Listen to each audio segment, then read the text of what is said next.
Қыздар, сәлем, қалдарыңыз қалай? Бүгінгі күндеріңіз сәтті өтсін.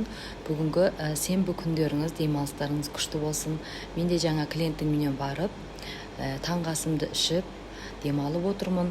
Енді осы 10 күндік емімді айтқым келеді. Осы бұрында менен 10 күн курс алған клиентім болатын. Үйіне уақытында барып, 10 күн емін жасап бердім. Өзі де жақсы сәйкес берді маған. Өзі де іші бірінші күні мен барғанда ісініп тұрған. Қазір 10-шы күн, бүгін ең соңғы күн, таңертең жасап бердім емді.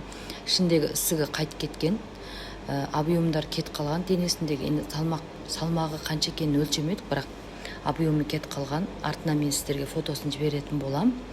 Енді менің айтпақшы болғаным осы ем алған кезде менімен сәйкесіп 5 күн болса 7 күн болса 7 күн, 10 күн болса 10 күн уақытында емді алып берсеңіз, оның нәтижесі міндетті түрде болады. Ал енді бір күн жасап,